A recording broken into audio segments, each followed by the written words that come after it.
chapter 18 of Fairy Stories My Children Love Best of All, The Emperor's Invisible Robe. Many years ago, there lived an emperor who was very fond of new clothes.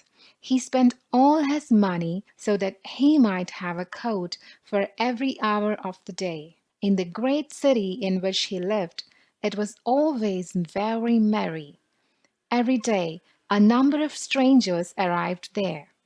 One day, two rogues came. They said, "We can weave the finest of fabrics. Not only are the colors and the patterns uncommonly beautiful, but the clothes made of these fabrics are so wonderful that they are invisible to anyone who is stupid or unfit for his office." "Those would be capital clothes," thought the emperor. "If I wore them, I should be able to find out what men in my empire are not fit for their places. I could tell the clever from the stupid. Yes, the cloth must be woven for me directly." And he gave the two rogues a great deal of money that they might begin their work at once. Thereupon they put up two looms, but they had nothing at all on them. They at once demanded more gold. This they put into their pockets, and then they worked at the empty looms until late into the night, only pretending to weave. "I should like to know how far they've got on with the stuff," thought the emperor, after a while.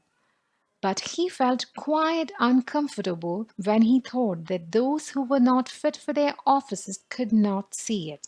He believed, indeed, that he had nothing to fear for himself, but yet he preferred first to send someone else to see how matters stood. All the people in the city knew what peculiar power the cloth possessed, and all were anxious to see how bad or how stupid their neighbors were. "I will send my honest old minister to the weavers," thought the emperor. "He can judge best how the stuff looks, for he has sense, and no one understands his office better than he." Now the good old minister went out into the hall where the two rogues sat working at the empty looms. "Mercy on us!" thought the old minister as he opened his eyes wide.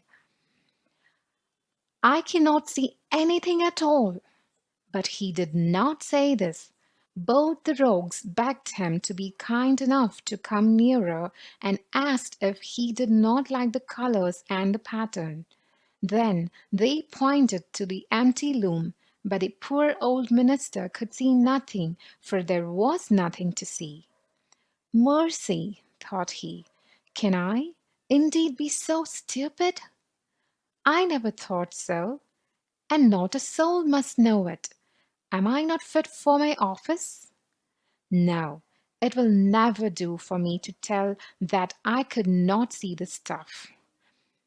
"What do you think of it?" asked one of the rogues. "Oh, it is charming, quite enchanting," answered the old minister as he peered through his spectacles. "What a fine pattern! And what colors! Yes, I shall tell the emperor that I am very much pleased with it." "Well, we are glad of that," said both the rogues, and then they named the colors and explained the strange pattern. The old minister listened attentively so as to be able to repeat it when the emperor came, and he did so. Now the rogues asked for still more money and more silk and gold, which they declared they wanted for weaving.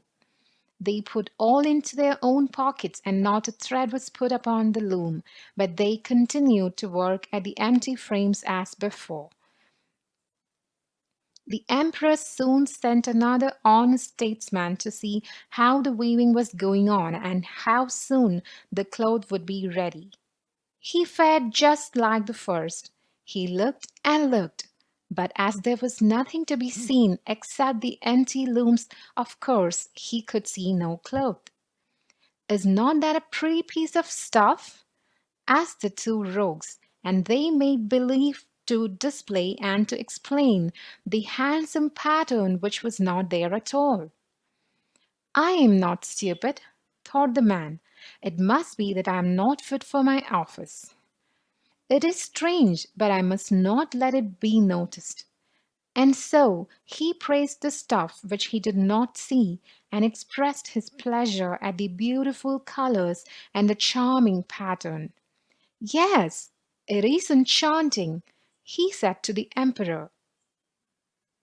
All the people of the town talked about the beautiful stuff. The emperor wished to see it himself while it was still on the loom. With a number of chosen men, among whom were also the two honest statesmen who had already been there, he went to the two cunning rogues, who were now weaving with might and main without fibre or thread. Is that not splendid? Said the two old statesmen who had already been there once. Does not your majesty remark the pattern and the colours? And then they pointed to the empty loom, for they thought that the others could see the cloth. What's this? Thought the emperor. I can see nothing at all. This is terrible.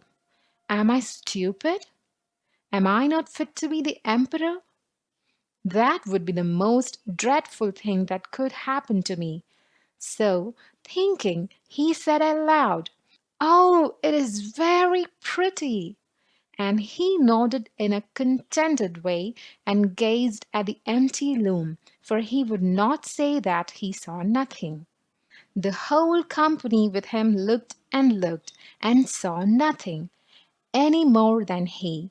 But, like the emperor, they said, "That is pretty," and advised him to wear the splendid new robe for the first time at the great procession that was soon to take place. "It is splendid," went from mouth to mouth. On all sides there was rejoicing, and the emperor gave the rogues the title of imperial coat weavers. The night before the procession, the rogues were up and had lighted more than 16 candles. The people could see that they were hard at work, completing the emperor's new robe. The rogues pretended to take the stuff down from the loom. They made cuts in the air with great scissors. They sewed with needles without thread, and at last they said, "Now the robe is ready." The emperor came with his nobles to put on the robe. The two rogues lifted up one arm of the garment as if they were holding something and said, "See, it is as light as a spider's web." "Yes," said all the nobles, but they could not see anything, for nothing was there. "Will your imperial majesty," said the rogues, "please put on the new robe here in front of the great mirror?" The emperor assented, and the rogues pretended to put on him the new robe, and the emperor turned round and round before the mirror. "Oh, how well it looks! How capitally it fits!" said all. "What a pattern! What colors!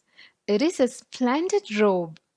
Then the master of ceremonies announced, "They are standing outside with the canopy which is to be borne above your majesty in the procession."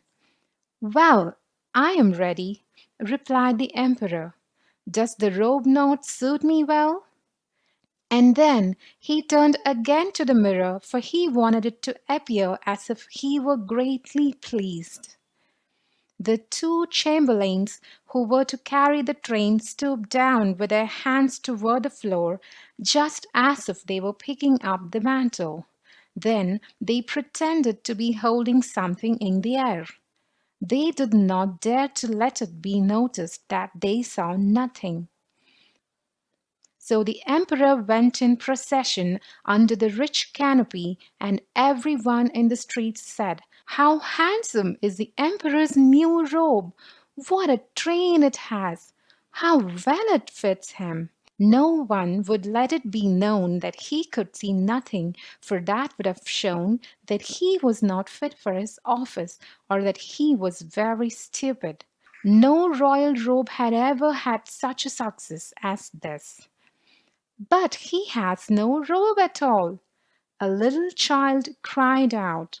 Just hear what that innocent says, said the father, and one whispered to another what the child had said. At length all the people said, "But he has no robes at all." The emperor heard them, and he thought to himself, "I guess they are right, but I have begun this, and I must go on with it to the end." So he held himself a little higher and marched back to the palace, bravely wearing the new robe which nobody could see at all. End of chapter 18.